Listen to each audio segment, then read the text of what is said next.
नमस्कार दोस्तों, मैं हूं सौरभ शर्मा। आप सबका बहुत बहुत स्वागत है। पाकिस्तान एक बार फिर सुलगने लगा है। एक बार फिर ऐसा लग रहा है कि पाकिस्तान बारूद की ढेर पर सवार है।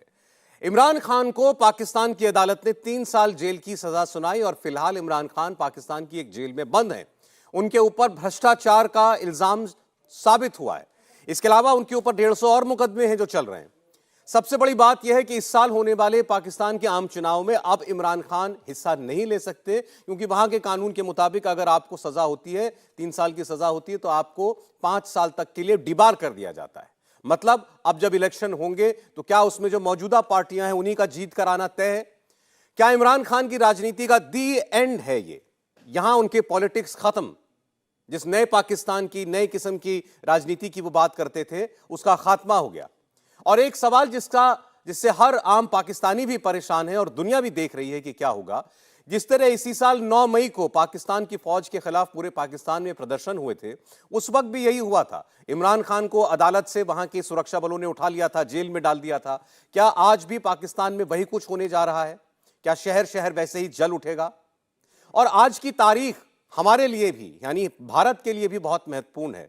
और ये देखना, ये तुलना करना भी बहुत जरूरी है कि हमारे यहां क्या हो रहा है और पाकिस्तान में क्या हो रहा है। 5 अगस्त को, आज ही के दिन 4 साल पहले, कश्मीर से धारा 370 खत्म हुई थी। बहुत कुछ कहा गया था तब। कहा गया था कि तिरंगा उठाने के लिए कंधे नहीं मिलेंगे। कहा गया था कश्मीर जल उठेगा। और यही इमरान खान थे उस वक्त, जिन्होंने कहा था कि मैं कश्मीर का एम्बेसडर बनकर दुनिया दुनिया में घूमूंगा। आज उसी कश्मीर में अमन, शांति, खुशहाली है। पाकिस्तान में क्या हो रहा है? एक बार फिर पाकिस्तान अराजकता की तरफ बढ़ता हुआ दिखाई दे रहा है।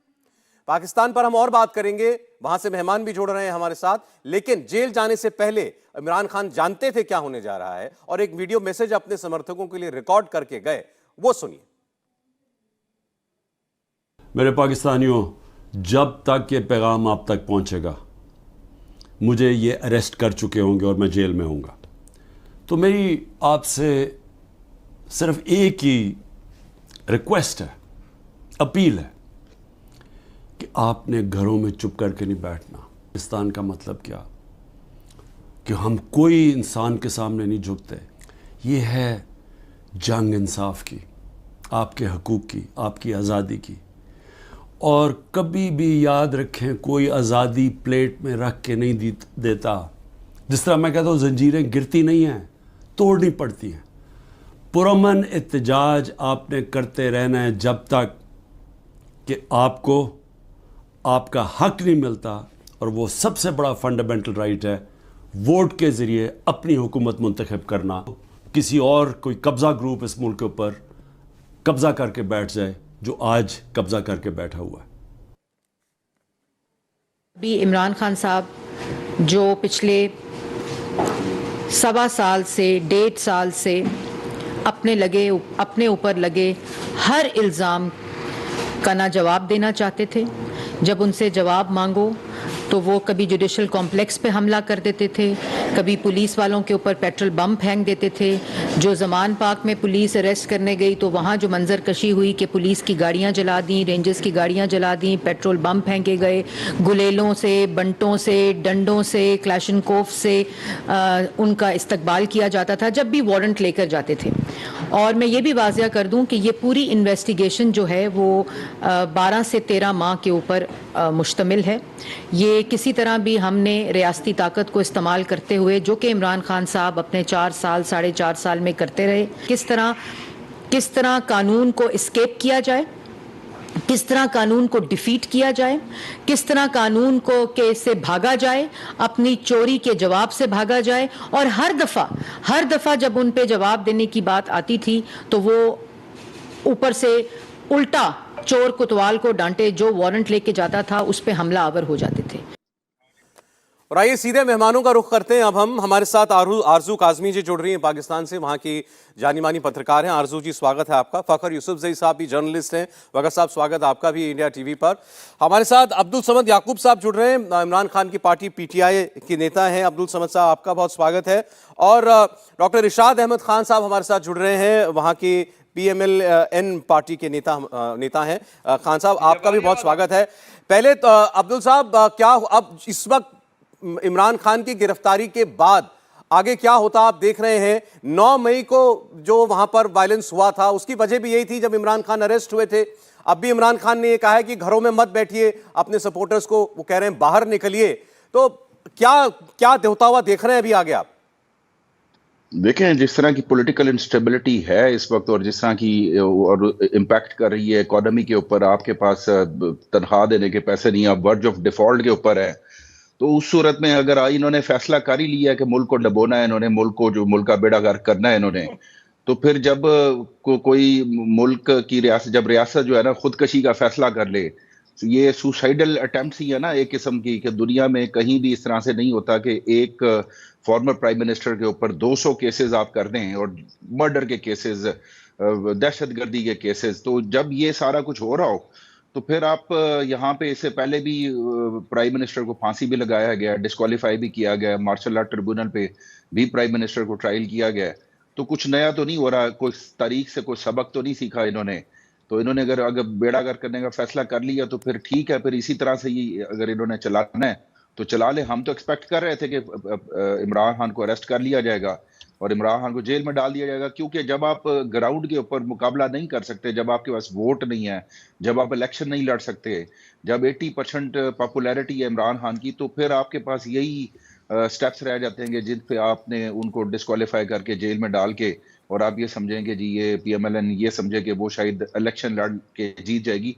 और ये इलेक्शन अभी भी नहीं करवाने जा रहे, अभी भी ये जो 3 महीने बाद इलेक्शन का ड्यू टाइम होगा, ये उस पर इलेक्शन नहीं कराएंगे, क्योंकि इस गिरफ्तारी से इमरान खान की पॉपुलैरिटी मजीद बढ़ गई है।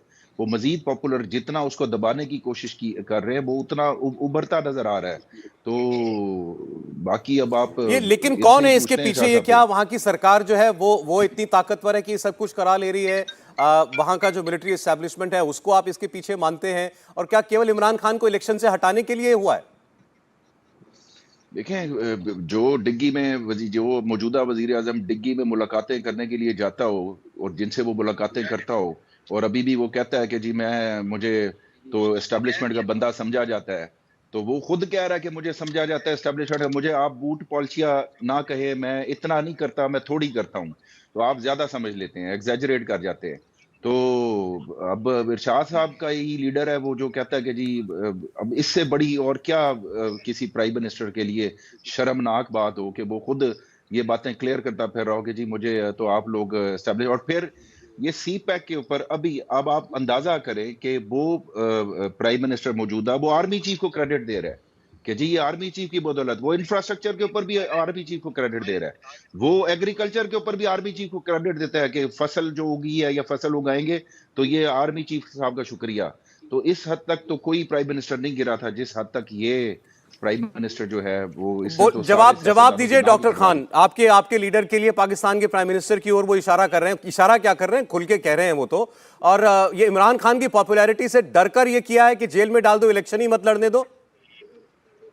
बहुत शुक्रिया जी। मैं ये कहूंगा मकाफाते अमल है, जो इन्होंने बोया वो इन्होंने काटना था। जो कुछ इन्होंने शोधा की खबरों पे हमले किए, इन्होंने जीएचक्यू पे हमला किया, जो इन्होंने आर्मी को गालियां दी, जो इदारों को गैर महफूज किया, मुल्क को तबाह किया, उसका रिजल्ट आना था। दूसरी बात यह है कि घड़ियां किसने बेची। मैं इनसे याकूब साहब से ये पूछना चाहूंगा कि जो कुछ हालात पे मुल्क को इन्होंने पहुंचाया था, क्या वाकई मुल्क ऐसे था जब इनको मिला? जब 2018 में ये इलेक्शन जीत करके आए, अवाम ने इनको वोट दिया, ये नुमाइंदे थे लोगों के, यंगस्टर के, उम्मीद थी जवानों की मेरे पाकिस्तान की, क्या उनके लिए इन्होंने कुछ काम किया? इन्होंने चूचू का मुरब्बा इकट्ठा किया, पूरे मुल्क का काला हुआ गन पार्टियों का इकट्ठा करके इन्होंने हुकूमत बनाई और उस हुकूमत के जरिए मुल्क को तबाह किया। मेरे इदारों को गालियां देना शुरू की, मेरे आर्मी चीफ को बुरा भला कहा। सबसे पहले मेरी तारीख में ऐसा हुआ कि शोधा की कब्रों पे इन्होंने उनकी तजलील की। तो जो बोएंगे वो काटेंगे आप। और दूसरी बात ये, सुसाइड हम नहीं कर रहे, सुसाइड इनके लीडर ने की, जिसने अपने इदारों को गालियां दे करके और फिर चोरी करके सीना तान के खड़ा होता है, मैं चोर भी हूं और मुझे पकड़ो भी मत। देखें, इनको सजा तो मिलनी चाहिए थी 1 साल पहले जी। इनको कानून ने सजा दी। हमारे कायदीन हमेशा ये कहते थे कि इन्होंने जो कुछ किया कानून अपराध, और कानून ने सजा दी है। अगर हमने सजा देनी होती, जैसे 1.5 साल से हुकूमत में थे उस वक्त बनाते, अब तो हुकूमत जा रही है, 4 रोज की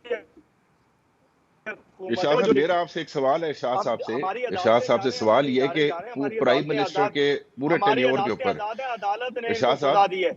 इरशाद साहब एक सवाल पूछ रहे हैं अब्दुल समद जी जी आपसे, जी पूछिए। इमरान जी खान के जी पूरे टेन्योर में मैं जो आपको घड़ी के अलावा और जी कुछ नहीं बिल्कुल मिला। ये तो डूब मरने का मुकाम है आपके लिए कि नहीं आपने अगर नहीं कोई चोरी देखिए का देखिए इल्जाम लगाया तो सिर्फ एक घड़ी, कादर यानी दुनिया को क्या मुंह दिखाएंगे अब्दुल कि जी कादर आप चले, देखिए आपके देखिए खाते में तो सुन लें लिखा गया कि इंडस्ट्रीज, मनी लॉन्ड्रिंग, सब कुछ, और एक मैं प्राइम जो मिनिस्टर के ऊपर इल्जाम लगा रहे हैं घड़ी। मैं जवाब दूंगा। बोलिए बोलिए डॉक्टर खान।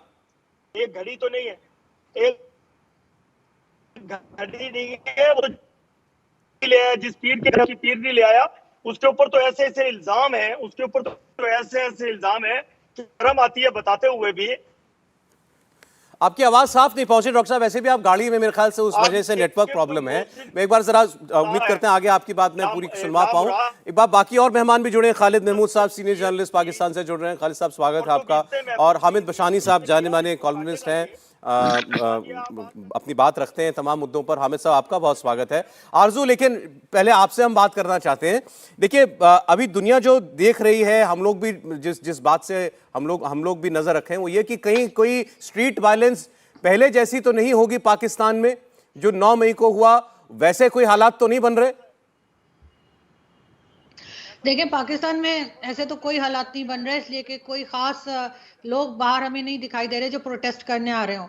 बाकी रहा कि PMLN या PTI, चाहे किसी भी पॉलिटिकल पार्टी का आप नाम लीजिए, सबके सब जो हैं वो बूट पॉलिशी ही हैं।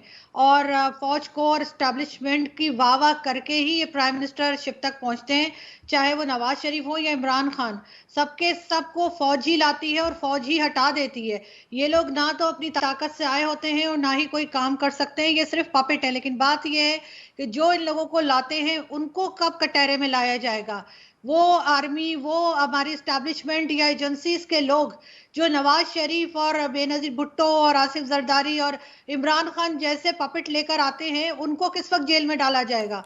जब वो लोग उन लोगों के ऊपर कार्रवाई होगी तभी पाकिस्तान में कुछ ठीक होगा, वरना जैसे पहले चल रहा था उसी तरीके से चलता उन पर कौन कार्रवाई करेगा आरजू जी? वो तो पावरफुल हैं, वो आप खुद ही कह रही हैं कि वही डिसाइड करते हैं सरकार में कौन आएगा, उन पर कौन कार्रवाई करेगा? ये तो वहां ये तो पब्लिक तय करती है। पाकिस्तान की पब्लिक क्या चाहती है? देखिए, पब्लिक जो है, पब्लिक के हाथ में तो कुछ नहीं है। पब्लिक तो यही चाहती है कि जिस तरह से एजेंसीज और आर्मी के लोग फ्रॉड करते हैं, जैसे वो करप्शन करते हैं, जैसे वो सियासत में हिस्सा लेते हैं, उनको भी ऐसे ही सजा होनी चाहिए जैसे सिविलियंस को होती है। लेकिन जो आप बात कर रहे हैं वो भी बिल्कुल ठीक है कि जाहिर है लोगों के ऊपर कार्रवाई कौन करेगा, इसलिए कि इमरान खान भी कहते थे कि जी आर्मी चीफ तो कौम का बाप होता है, और नवाज शरीफ और उनकी पार्टी भी जो है वो सारे वक्त आर्मी के बूट पॉलिश करती रहती है। तो आप देख सकते हैं लोगों की हालत के, ये अपनी कुर्सी के लिए, अपना पैसा कमाने के लिए ये लोग, उन लोगों ने खुद अपनी हालत खराब की है सिविलियंस ने। तो जाहिर है जब मौका दे दिया है उन्होंने एक बार, तो यही होगा। यूसुफ सईद साहब, लेकिन क्या इमरान खान को लोगों की सिंपैथी हासिल है, सपोर्ट हासिल है आज भी? Saurabh, thank you very much and good evening to everyone. बात यह है कि उनकी बिल्कुल सिंपैथीज लोगों की है। हाँ, स्ट्रीट पावर जो है, लोगों का निकलना, अनफॉर्चुनेटली 9 मई के बाद जो कुछ हम लोगों ने देखा, और 9 मई को बार बार रिपीटेडली उसके बड़े इश्तिहारबाजी की गई और उसको बड़ा लोगों के दिलों में डालने की कोशिश की गई है, तो शायद इस वजह से लोग मेरे ख्याल में उस वजह से नहीं निकले होंगे, ये बात मैं मानता हूँ। लेकिन जहाँ तक बात है, अगर वोट की पावर हो और ये चीज़ें हो, तो शायद इमरान खान साहब के लिए खैबर पुख्तनख्वा में भी और बाकी कंट्रीज में भी आज भी लोग उसको सपोर्टर उनके मौजूद हैं और होना भी चाहिए। लेकिन मसला सबसे बड़ा, सौरभ, जो आरजू ने भी बताया, समद साहब ने भी बताया, वो ये है कि हम कभी सीखते नहीं हैं। नवाज शरीफ साहब हो, शहबाज शरीफ साहब हो, आसिफ अली जरदारी साहब हो या खुद इमरान खान साहब हो, अगर ये इकट्ठे नहीं होते, इनकी कभी यूनिटी नहीं होती, तो अवाम के लिए या पाकिस्तान में सिविल सुपरमेसी के लिए ये कभी इकट्ठे नहीं हुए। अगर ये होते तो आज मेरे मुल्क का ये हाल ना होता, ना नवाज शरीफ को हथकड़ियां रख के और उसको जलील किया जाता, ना इमरान खान को, ना आसिफ जरदारी को, ना किसी और को। हाँ, अगर किसी के ऊपर कोई एलिगेशन है, किसी ने कुछ किया हुआ है, वो ना फखर यूसुफजई कानून से बड़ा है, ना आरजू काजमी साहिबा बड़ी है, ना समद याकूब साहब, ना कोई और XYZ, ना कोई पुराना आर्मी चीफ और ना कोई और। लेकिन मुसीबत यह कि हमारे यहाँ रूल ऑफ लॉ नहीं है। हम सिर्फ ये करते हैं कि वक्ती तौर पे मुझे किस चीज़ से फ़ायदा हो रहा है। और मैं ये बात मानता हूँ कि शहबाज शरीफ साहब ने जो कुछ अभी इन 1.5 सालों में किया, स्पेशली एस्टेब्लिशमेंट के हवाले से मेरे ख्याल में वो बहुत शर्मनाक है, नहीं करना चाहिए एज ए पॉलिटिकल आदमी, एज ए पार्टी के प्रेसिडेंट के तौर पे। यार ठीक है, आपके पाकिस्तान की फौज है, एस्टेब्लिशमेंट, मैं ये नहीं कहता कि आप उनके गिरबान पकड़ लें, लेकिन आपका जो काम है वो करें। उनको कहें सर आपका जो काम है आप वो करें।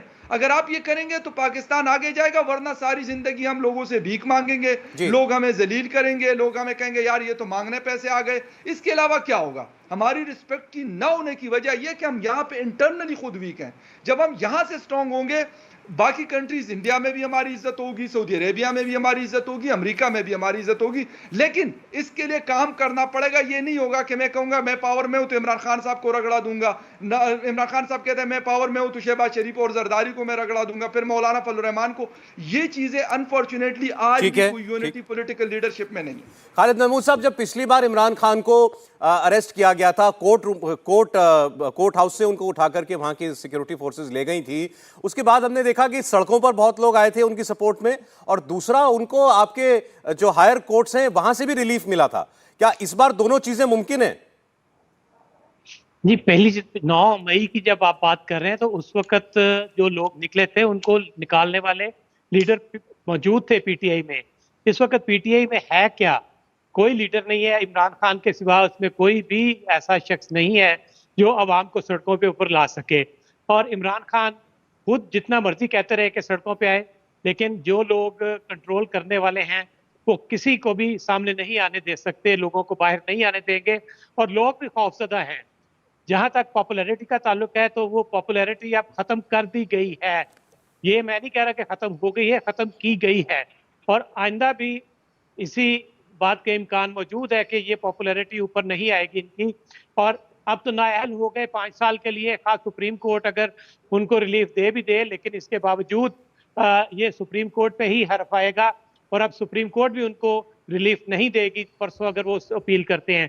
तो अवाम अब उनके साथ निकलना भी चाहे तो नहीं निकलेगी, और ये उनकी मजबूरी है अवाम की भी, क्योंकि 9 मई के बाद जितने 50,000 के करीब लोगों को पकड़ा गया और उनके खिलाफ मुकदमात बनाए गए, तो ये आप जिस तरह अभी मैडम ने कहा, आरजू ने, कि पाकिस्तान की जो ऐसे डिक्टेटरशिप है उनको तो कभी सजा नहीं हुई। सियासतदान कोई भी ले लें, उन सबको सजा दी गई, पहले वज़ीर-ए-आज़म से लेके इमरान खान तक और शहबाज शरीफ तक, सबको किसी ना किसी तरीके से सजा दी गई। आर्मी डिक्टेटर सिर्फ जनरल ज़ियाउल हक थे जिनका त्यारा क्रैश हुआ, और वो भी उनको करवाया गया, उनका त्यारा जो था। बाकी किसी आर्मी डिक्टेटर को अभी तक जो हुक्मरान रहे हैं पाकिस्तान के, उनको सजा नहीं हुई, और आइंदा भी ऐसा ही होगा। ये जितने लोग सियासतदान प्राइम मिनिस्टर बने, ये आर्मी की प्लेट में ही रख के इनको हुकूमत दी गई, आर्मी ने ही इनको प्लेट में हुकूमत दी, और आइंदा भी जो हुक्मरान आएंगे वो भी इन्हीं की गोद में बैठे हुए हैं, और यही शायद आइंदा पाकिस्तान की किस्मत होगी। जी बताएं, डॉक्टर खान बताएगा। मैं बैरिस्टर साहब आपके पास आ रहा हूं 1 मिनट में, एक कमेंट उनका लेकर के। क्या इमरान खान, जो कुछ भी हुआ 9 मई को, वो हर किस्म की वायलेंस, खैर गलती होती है, लेकिन उसकी आड़ लेकर के इमरान खान का पॉलिटिकल करियर बूट तले कुचला गया, फौजी बूट तले? देखिए, ऐसा कुछ हुआ नहीं है जैसा कि ये फरमा रहे थे भाई साहब मेरे। अब ऐसा कुछ होता तो इनकी पार्टी, देखें मैं इनको हमेशा कहता था चूं चूं का मुरब्बा है ये। अब वो चूं चूं निकल गई, पीछे मुरब्बे की गुठलियां रह गई। अब वो गुठली में है इमरान खान साहब और उनकी पिंकी पीरनी। मैं तो आपको ये अर्ज कर रहा था कि उनकी पिंकी पीरनी भी उनको छोड़ करके जा रही है। आरजू से पूछ लीजिए, तकरीबन तलाक के करीब काम हुआ है, अभी बस सिर्फ हाईलाइट होना बाकी है। उनकी इस पार्टी में ना कुछ था, ना है, ना होगा। तो ये एक अल्लाह की तरफ से हमारे ऊपर अजाब आया था इमरान खान की शक्ल में, जो कि अल्लाह ताला ने पाकिस्तान को उससे निजात दिला दी। आप ये देखिएगा, जब ये 5 साल पूरे होंगे, ये सजा मैं तो कह रहा हूँ 5 साल ये भुगत ही नहीं सकेंगे। 3 रात जेल में रहे तो ये कहेंगे तौबा मेरे बाप की, मैं सियासत से भी किनारा कशी करता हूँ और इस मुल्क से भी भागता हूँ। ये ऐसे लोग हैं, डरपोक लोग और बुज़दिल लोग। ये सजा पाने वाले, इनको सजा मिल गए, ये माफी मांगेंगे, ये तौबा करेंगे, ये कभी जिंदगी में सियासत में आने। ये बात करते थे मेरे कायदीन को जब वो जेल में थे, मेरे कायद मियां मोहम्मद नवाज शरीफ साहब, ये इन्होंने अमेरिका में खड़े होकर के कहा था कि मैं उनके एसी निकाल दूंगा, मैं उनका अखबार बंद कर दूंगा, टीवी बंद कर दूंगा। आज मैं देखूंगा कि आज रात जब ये हवालात में गुजारेंगे खान साहब, इनको मालूम होगा कि सजा क्या होती, जेल क्या होती, कैद क्या होती है। और फिर मैं इनसे पूछूंगा कि हाँ, आपका पंखा आज बंद कर दिया जाए, अगर एक रात सिर्फ पंखा बंद कर दिया जाए, पता जाएगा, नानी अम्मा याद आ जाएंगी इनको। मैं इनसे यही कहूंगा कि खुदारा मुल्क पर रहम कीजिए, ना कि मुल्क को बदनाम ना कीजिए। तो कुछ हो रहा है, चाहते थे कि मुल्क बंद हो जाएगा, आग लग जाएगी। शाह महमूद कुरैशी साहब ने बड़ा नारा लगाया कि बाहर निकलो अपने बच्चों को लेके, अपनी बीवियों को लेके।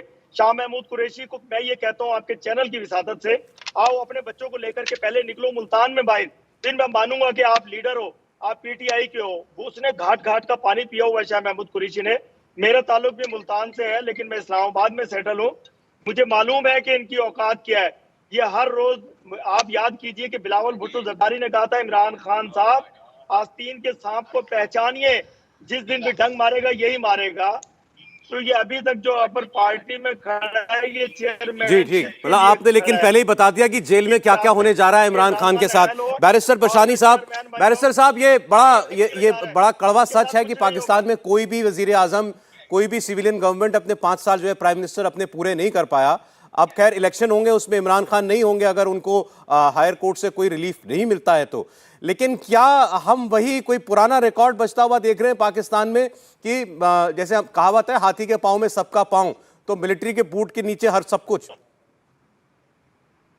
देखें जी, ये जो डिबेट हो रहा है ना, इसको अगर आप कॉन्टेक्स्ट में रख के देखें जी, तो ये बड़ा क्लियर हो जाता है कि गुज़श्ता 7-8 सालों में ये दोनों पार्टीज जो हैं, वन बाय वन उन्होंने जो सबसे बड़ा काम किया है वो था एक ऑल आउट किस्म का असॉल्ट ऑन डेमोक्रेसी दोनों ने। और दोनों ने अपनी पूरी कुव्वत जो है वो डिराइव की थी फ्रॉम एस्टेब्लिशमेंट से, जिसका कंटेक्स्ट ये बनता है कि गुज़श्ता 35-40 सालों में पाकिस्तान में मिलिट्री और सिविल ब्यूरोक्रेसी जो है वो रूल कर रही थी, और वो रूल किसी सूरत में भी वो ट्रांसफ़र करने के लिए तैयार नहीं थे। लेकिन दुनिया का जो प्रेशर था उनके सामने, स्पेसिफिकली जो वेस्टर्न पावर्स हैं उनकी तरफ से, कि अब अगर आप डेमोक्रेसी की तरफ नहीं आते तो हम आपको आइसोलेट कर रहे हैं, उससे बचने के लिए उन्होंने एक फेक किस्म की डेमोक्रेसी का एक स्टेज किया, एक ड्रामा स्टेज किया, जिसके नतीजे में आप देख सकते हैं कि थ्रू आउट 90s में जो आपने कहा जो प्राइम मिनिस्टर आते और जाते रहे, तो उसके बाद 2000 से लेके जो सिचुएशन होती रही, वो जो भी स्टेप लिया जाता रहा वो एक रिमाइंडर था कि यू आर जस्ट नथिंग, हम आपको एज ए प्रॉक्सी यूज़ कर रहे हैं और आप प्रॉक्सी की हदूद के अंदर रहें। जब भी किसी प्राइम मिनिस्टर ने उस प्रॉक्सी को क्रॉस करने की कोशिश की तो उसके साथ जो सलूक हुआ वो आप मोहम्मद खान जनीजो जो प्राइम मिनिस्टर थे उससे लेके तो इमरान खान तक देख सकते हैं। अब देखना ये है कि ये चूँकि डेमोक्रेसी को किसी सूरत में इसलिए बर्दाश्त करने के लिए सिविल और मिलिट्री ब्यूरोक्रेसी तैयार नहीं है कि डेमोक्रेसी का उनके लिए प्रॉब्लम ये है कि लोग बोलना शुरू हो गए कि आप ये क्या कर रहे हैं, ये मिलिट्री जो है ये बिजनेसेस में क्यों इन्वॉल्व है, ये ब्यूरोक्रेसी डिसीजन मेकिंग क्यों कर रही है, पाकिस्तान में असल इलेक्टेड जो मैंडेट जिन लोगों के पास है उनको डिसीजन मेकिंग की पावर्स क्यों नहीं दी जा रही हैं। जी जी, जब इस तरह के सवाल उठने शुरू हुए तो उन्होंने डेमोक्रेसी को रिकंट्रोल करने के लिए ये सारा स्टेज किया है। अब आप देख लेंगे कि ये दोनों को वन बाय वन अब लेवल प्लेइंग कर रहे हैं। पहले नवाज शरीफ को उन्होंने होस्ट किया, अब जो है वो इमरान खान के साथ वही सलूक करेंगे, और उसके बाद दोनों को एक लिमिटेड पावर रिस्टोर करके तो ये जो उनका इंतजाम है इसको आगे घसीटेंगे। बैरिस्टर साहब, बाकी मेहमान भी हैं हमारे साथ, तो अब पाकिस्तान में क्या हो रहा है आपको पाकिस्तान से ही हमारे सारे सीनियर मेहमान, सब अनुभवी मेहमान हैं, वो बता रहे हैं, और आगे क्या वो होता हुआ देखते हैं अपनी नजर से। एक छोटा सा ब्रेक लेकर वापस लौटते हैं।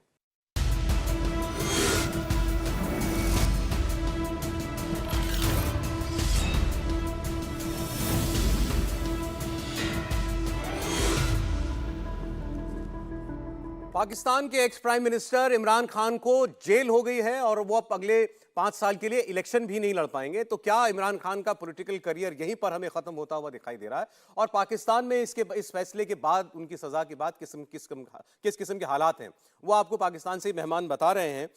आरजू, इमरान खान जो है बार बार आज भी उन्होंने कुछ बातें दोहराई जो वो हमेशा कहते हैं। उन्होंने कहा कि ये लंदन ग्रुप है, ये कब्जा ग्रुप है, पहले वो कहते थे डर्टी हैरी, ये सब इनका किया धरा है। किसकी ओर इशारा करते हैं वो?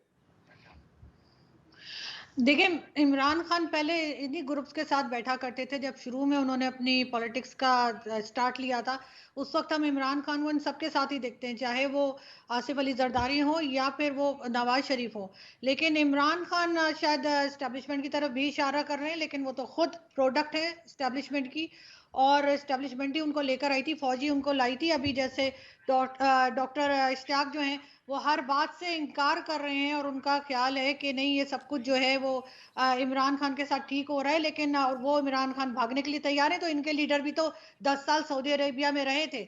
तो यहाँ से अगर इमरान खान भी भागने की तैयारी कर रहे हैं, तो मेरे ख्याल है इनको अपने लीडर की जो हिस्ट्री है वो भी नहीं भूलनी चाहिए। ये सब कुछ गलत हो रहा है, सिविलियन गवर्नमेंट्स के साथ बिल्कुल गलत हो रहा है, ऐसा नहीं होना चाहिए। और इमरान खान को भी आप ले लीजिए, चाहे किसी को भी ले लीजिए, सब जेल भी जाएंगे और हो सकता है उससे आगे की भी सजाएं हो। लेकिन बात सारी फिर वही मैं कहूंगी कि जो लोग रिस्पॉन्सिबल हैं, चाहे वो स्टैब्लिशमेंट के हो, फौज के हो, जब तक उनको सजा नहीं होगी। इमरान खान ने तो एक ब्रिगेडियर वसीम चीमा का नाम भी लिया है कि उन्होंने तोशा खाना के गिफ्ट्स बेच दिए हैं, इमरान खान ने नहीं।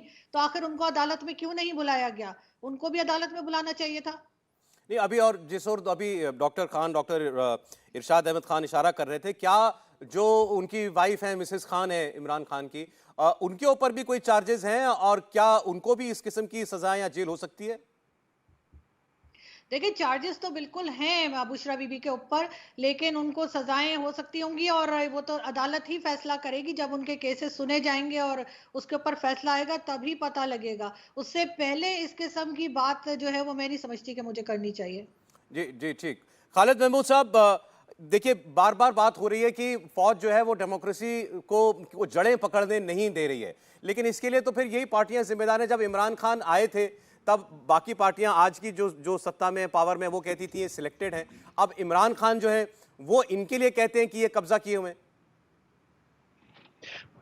जी, जैसे आपने कहा कि फौज जमहूरियत को नहीं आने देती, तो आप ये देखिए कि कोई भी प्राइम मिनिस्टर जो भी है, नवाज शरीफ हो या इमरान खान हो या जिससे पहले जो भी है, वो सब फौज की वजह से ही इक़्तिदार में आए। सिर्फ पाकिस्तान पीपल्स पार्टी ऐसी है जो पीपल्स पार्टी जो फौज के खिलाफ मुहिम चला के इक़्तिदार में आती है। अब इस वक्त सूरत हाल ये है कि जो शहबाज शरीफ और पीपल्स पार्टी की एक कोलिशन जो ग्रुप बना हुआ है, उसमें पाकिस्तान की आर्मी जो है वो बड़ा किरदार अदा कर रही है। यानी इस वक्त पीपल्स पार्टी जो है वो भी आइंदा अगर इक़्तिदार में आएगी तो वो फौज के सहारे और फौज के कंधे पे बंदूक रख के ही चलाएगी। तो पाकिस्तान की सियासत की ये बदकिस्मती है कि फौज के बगैर ना कोई सियासत में आया और फौज के बगैर ना कोई सियासत से गया। इमरान खान भी सियासत से, फौज से बाहर गए, फौज की वजह से गए, नवाज शरीफ भी गए और अब शहबाज शरीफ जो है उन्होंने अपना पूरा किया, असम्बली की मुद्दत पूरी की, अपना टेन्योर पूरा नहीं उन्होंने किया। जहाँ टेन्योर पूरा करने का मुराद असम्बली की मुद्दत पूरी होती है, वज़ीर आज़म खा उसमें 1 आए या 4 आ जाए, ये कोई मसला नहीं। असम्बली अपनी मुद्दत पूरी कर रही है और 2 दिन पहले उसको तोड़ दिया जाएगा। तो फौज जहाँ तक पाकिस्तान में किरदार अदा करती रही है, आइंदा भी करती रहेगी। जितना मर्जी फौज कहे कि वो नहीं कर रही, इमरान खान कहे कि न्यूट्रल हैं, वो सही कहते हैं कि न्यूट्रल हो जाएं, लेकिन जिस तरीके से उन्होंने न्यूट्रल को बदनाम किया, ये इमरान खान की वो खिफ़त थी जिसको मिटाने के लिए वो फौज के खिलाफ बातें करते थे। हालांकि फौज उनको इक़्तिदार में लेके आई थी और अब फौज के खिलाफ होना ये कुदरती बात है। जब उन्होंने उसको फौज से अलग किया, इक़्तिदार से अलग किया, तो फौज के खिलाफ हो गए। और 9 मई का वाक़या इमरान खान का प्लान था और इसमें अगर वो फौज पे इल्ज़ाम लगाते हैं कि उन्होंने खुद किया, तो ये उनकी बहुत बड़ी भूल है। जहाँ उनका सियासी कैरियर हमेशा के लिए ख़त्म होने का आगाज़ हुआ था 9 मई को, और अब आज जब उनको नाअहल करार दे दिए गए, तो अब 5 साल के लिए तो उनको किसी भी सूरत में जो है वो इक़्तिदार में नहीं आने दिया जा सकता। उनकी पार्टी है ही नहीं, अब ख़त्म हो चुकी है। जी जी, डॉक्टर इरशाद, देखिए बाकी तमाम लोग जो हैं वो यही बात कह रहे हैं कि फौज हमेशा ये तय करती है कि उसको किसको आगे बढ़ाना है या किसको सत्ता में लेकर के आना है, पावर में लेकर के आना है। इसलिए शायद आप आज पावर में, आपको बड़ा अच्छा लग रहा है, लेकिन आप ही के साथ ये दौर पहले भी गुजर चुका है। देखिए, इमरान खान की हुकूमत उनके करतूत की वजह से गई। जो कुछ उन्होंने किया, जो कुछ मुल्क के लिए तबाही का बायस बने, उसकी वजह से इनकी हुकूमत गई है। इनकी हुकूमत किसी ने गिराई नहीं है। इनकी हुकूमत इन्होंने खुद गिराई है, इन्होंने खुदकुशी की है ये किस्म की। वरना इनकी हुकूमत ठीक चल रही थी अगर ये इंसानों की तरह काम करते, मुल्क के लिए काम करते, इदारों के लिए काम करते, नौजवानों के लिए काम करते, ये खिलाड़ी थे, खिलाड़ियों के लिए काम करते, शायद मुल्क में कोई तरक्की आती, मुल्क आगे की तरफ बढ़ता। बहुत सारी बातें इन्होंने की कि बिलियन ट्रीज लगा दें, उसमें करप्शन कर दी। फिर इन्होंने कहा जी पार्क बना दें, उसमें करप्शन कर दी। हमारे लोगों को इन्होंने खैराती खाने पे लगा दिया, लंगर बनाने शुरू किए इन्होंने। भाई तुम इंडस्ट्री लगाओ यार, अरबों रुपए आपने लंगरों में लगा दिए। अपने लोगों को इस्लामाबाद के इतने महंगे महंगे प्लाट अपने दोस्तों को नवाजे गए कि लंगर बनाइए। हम लोग भिखारी नहीं है, हम लोग अल्हम्दुलिल्लाह कारोबारी लोग हैं, काम करना जानते हैं, हम बड़े ताकतवर लोग हैं और बड़े पॉजिटिव लोग हैं। उसको हमें इसने भिखारी बनाने की कोशिश की। काश ये मुल्क के लिए काम करता, मुल्क के इदारों के लिए काम करता, तो ये कुछ ना होता जो कुछ जी के साथ हुआ। तो अल्हम्दुलिल्लाह अब हम बिल्कुल सेफ हैं और मुल्क हमारा तरक्की की तरफ। तो आप कह रहे हैं इमरान खान के साथ जो कुछ हो रहा है उसमें फौज का कोई हाथ नहीं है, किसी और एजेंसी का हाथ नहीं है। इमरान खान खुद अपनी इस बदकिस्मती के लिए जिम्मेदार है। क्या कहेंगे यूसुफजई साहब? अच्छा, ये तो खैर मैं इस बात से बिल्कुल एग्री नहीं करूंगा कि ऐसा है। अगर पाकिस्तान में कोर्ट अपने फैसले कोर्ट में करे और पार्लियामेंट अपने फैसले पार्लियामेंट में करे और जो इस्टेब्लिशमेंट का रोल है वो अपने घर में हो, यानी जो उनका काम है वो करे, तो फिर पाकिस्तान की हालत ना हो जो आज है। और पाकिस्तान में हम लोग भी बात कर और पूरी दुनिया उस हवाले से बात करती है, ऐसा नहीं है बिल्कुल। और जहाँ तक बात है कि जी बेकारी बना दिया, तो बेकारी तो सिर्फ इमरान खान साहब ने हमें नहीं बनाया, वो तो हमारी गलत पॉलिसीज़ जो हम 75 साल से कैरी करते हुए एज ए लेगेसी हम लेके चल रहे हैं, तो उसने हमें बनाया बेकारी। हमने कभी सोचा कि हमने कारोबार करना है, हमने दुनिया की इकोनॉमी में क्या रोल प्ले करना है, हमने और क्या एजुकेशन में, बाकी रिसर्च एंड डेवलपमेंट में, ये कभी हमने ये चीज़ सोची नहीं। हमने ये सोचा हुआ है कि हाँ हमने काबुल को फतह करना है, हमने न्यू दिल्ली को फतह करना है, हमने जो है अगर मेरी हुकूमत होगी तो अगले को मुझे जैसे कहते हैं ना कि उसके नाक से लकीरें खिंचवानी है, यही हम करते रहे और जिसकी वजह से आज हम इस हालत पे पहुंचे। यकीन करें इसकी जिम्मेदारी किसी की नहीं है, हम सबकी इंटरनल रिस्पॉन्सिबिलिटी है, जिसमें इस्टेब्लिशमेंट का रोल भी। आज फिर शहबाज शरीफ साहब कहते हैं कि जी सब कुछ जो है वो मरहून मिन्नत है। हमारे जो अभी नए जनरल साहब हैं आसिम मुनीर साहब, उनके तक ठीक है सर, उनका अपना काम है, उनको आप अपना करने दें। अगर इतना सारा कुछ उन्होंने करना है तो फिर आप प्राइम मिनिस्टर ऑफिस में क्यों बैठे हुए हैं? उनको कहें कि सर आप आके संभालें कि आपने एग्रीकल्चर का भी उनको दे दिया, सीपेक भी उनको दे दिया, इकोनॉमी भी उन्होंने ठीक करनी है, पानी का मसला भी उन्होंने ठीक करना है, सिक्योरिटी भी उन्होंने ठीक करनी है। तो सर आप किस लिए फिर पॉलिटिक्स में हैं? आप जाए घर बैठे या गोल्फ खेलें और उनको कहें कि सर आप सबसे बेहतर लोग हैं, काबिल लोग हैं, आप काम कर सकते हैं, आपको काम करना था, कारोबार तो वैसे उनके बड़े बड़े हैं, तो उनको फिर मौका दे। 33 इयर्स पहले भी वो कर चुके हैं directly, rest of the time जो हमारा है वो इनडायरेक्टली उन्होंने हुकूमत की। तो अब ये कि उनको एक दफा फिर अगर आपको इतना यकीन है तो पकड़ा दें। वैसे ही अगर कोई बिल आना है पार्लियामेंट में, उनके बगैर नहीं आ सकता, अदालतों में फैसले नहीं आ सकते, पाकिस्तान में कोई और कुछ कर नहीं सकता, वो इमरान खान हो, नवाज शरीफ हो, जरदारी हो, मौलाना हो या असफंदियार वली खान हो। तो फिर किस चीज की दूरी है भाई? आप लोग घरों में बैठ जाए और उनको पाकिस्तान चलाने दे, वैसे भी तो वो चला रहे ना, तो सामने आप क्यों बैठे हुए? मुझे मतलब समझ नहीं आ रही कि इनको क्या। तो यूसुफजई साहब ये बात बताइएगा, बहुत से लोग ये मानते हैं कि हाल के वर्षों के अंदर या पिछले 8-10 साल के पीरियड के अंदर फौज ने कोई बैकसीट ली है, या जैसे इमरान खान कहते थे न्यूट्रल हो गए, वो तो कहते थे न्यूट्रल, इंसान न्यूट्रल नहीं होता, जानवर केवल न्यूट्रल होते हैं। हम लोग ये समझते थे कि वाकई फौज जो है वो जो भी पॉलिटिकल प्ले है वो अपने आप उसको होने देना चाहती है, वो इंटरफेयर नहीं करना चाहती। मतलब ये सब झूठ है। देखिए इंटरफेरेंस डायरेक्टली, तो मैंने कहा ना कि डायरेक्टली अब वो नहीं करते, उनको पता है 1999 में लास्ट मुशर्रफ ने किया था, लेकिन इनडायरेक्टली उनका इन्फ्लुएंस रहता है। मैं कैसे मान लूं कि कोई बिल, मैंने आपको बताया कि पार्लियामेंट में कितने बिल है कि उनके इन्फ्लुएंस के बगैर आके और वो पास हो जाते हैं। किसी का, मैं कहता हूं ना, मैं चैलेंज करके कहता हूं किसी का बाप भी नहीं करवा सकता। द थिंग इज, मैं ये नहीं कहता उनकी इंटरफेरेंस कम करवाई गई थी, मियां नवाज शरीफ ने कोशिश की, आसिफ अली जरदारी साहब ने कोशिश की, लेकिन उसके लिए हमें मजीद काम करना पड़ेगा। अगर हम यही करते रहेंगे कि अब शहबाज साहब आ गए तो शहबाज साहब हर उसका क्रेडिट जो है वो, हालांकि आसिम मुनीर साहब को 6 महीने हुए आए हुए, तो इसका मतलब है कि 75 साल या 76 साल जो पाकिस्तान के हुए तो उससे पहले कौन इसको चला रहा था। मुसीबत यह है कि हर चीज का काम, मैंने कहा ना कि अगर हर चीज आप उनके हाथ में पकड़ा रहे हैं तो फिर आप किस मरज की दवा है, आप किस लिए बैठे हुए हैं? ये हमें करना पड़ेगा और तरीके से। मैं कभी इस बात को सपोर्ट नहीं करता कि आप किसी को धक्के दे के या गिरबान पकड़ के कर लें, किसी फौज के आदमी को या किसी और को या किसी जज को या किसी और को। बट द थिंग इज, उसके लिए आपको कुछ कानून साजी करनी पड़ेगी, पार्लियामेंट को रोल प्ले करना पड़ेगा, और पार्लियामेंट के अंदर जो टाउट्स बैठे हुए ना, इनके टाउट जो बैठे होते हैं, उनको निकाल बाहर करना पड़ेगा। वो लोग बिठाने पड़ेंगे जो फैसले करें सिर्फ और सिर्फ पाकिस्तान या पाकिस्तान की आवाम के इंटरेस्ट में, किसी के स्पेसिफिक इंटरेस्ट में नहीं कि इस चीज से मुझे पापा जॉन से मुझे फायदा हो रहा है तो मैं करूंगा। सीफेक में मेरे इंटरेस्ट है, अगर ये है तो मैं इसको इसलिए सपोर्ट कर रहा हूं, ये नहीं। अगर आवाम को, पाकिस्तान को उससे फायदा हो रहा है, वो काम आप करेंगे। अगर नहीं हो रहा होगा तो कोई भी हमसे नहीं करवा सकता। मतलब आप लोगों की डेमोक्रेसी की मिसालें क्यों लोग देते हैं? पाकिस्तान में भी बहुत सारी मिसालें दी जाती है। ठीक है, आप लोग के यहाँ मैं कहता हूँ 200 किस्म के मसले होंगे, लेकिन डेमोक्रेसी स्ट्रांग हुई है ना with the passage of time. किसी आर्मी जनरल की जरूरत नहीं है कि वो प्राइम मिनिस्टर को जाके वो कहे कि जी आप इस तरह कर लें। अच्छा, ठीक भी नहीं है, ना अब वाले को ना पहले वाले। बहुत से लोग ये बात भी मानते हैं बैरिस्टर बशानी साहब कि भले इमरान खान को लाने वाली फौज हो, लेकिन एक बार जब वो पावर में आ गए तो उसके बाद उन्होंने कोशिश की एक इंडिपेंडेंट सरकार चलाने की, एक इंडिपेंडेंट पॉलिसी इख्तियार करने की, और वो एस्टैब्लिशमेंट जो है उसको गवारा नहीं गुजरा। क्या इसमें कोई हकीकत है? इसमें बिल्कुल कुछ हकीकत ज़रूर है जनाब। आप इस वक्त ये देखें कि बेसिकली इमरान खान के साथ जो कुछ हुआ, जो उसको टॉपल डाउन किया गया, उसके पीछे जाहिर है कि एक फैक्टर ये भी था कि एस्टेब्लिशमेंट के साथ जो उनका एक टकराव हो रहा था।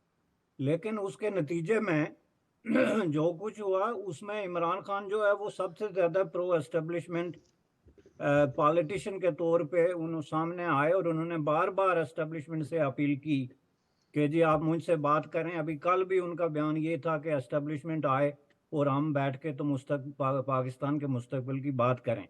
एक ऐसे वक्त में जब पाकिस्तान जो है वो ह्यूमन राइट्स और सिविल लिबर्टीज़ के हवाले से एट इज लोएस्ट पॉइंट पे है।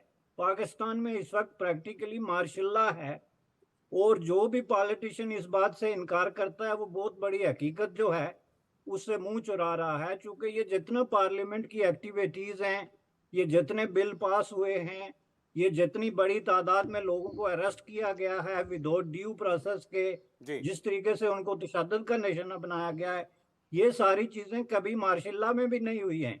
हमने जनरल ज़ियाउल हक का मार्शल लॉ देखा है, उसमें भी मोहम्मद खान जनीजो को डिसमिस कर दिया गया था, लेकिन उस वक्त अवाम पर, पॉलिटिकल वर्कर्स पर इतना तशद्दुद और ये जुल्म और ये नाइंसाफी नहीं हुई थी जो इस वक्त हो रही है। सर, बात मेरे पास वक्त इतने था, माफी चाहता हूं, आपको बीच में रुक रहा हूं। बहुत शुक्रिया करूंगा आप लोग जुड़े हमारे साथ, आरजू जी, फकर यूसुफजई साहब, खालिद महमूद साहब, बैरिस्टर हामिद बशानी, बहुत शुक्रिया आप लोगों का। इंडिया टीवी हर वक्त हर जगह डाउनलोड करने के लिए सर्च करें India TV news Google play store या ऐप स्टोर पर।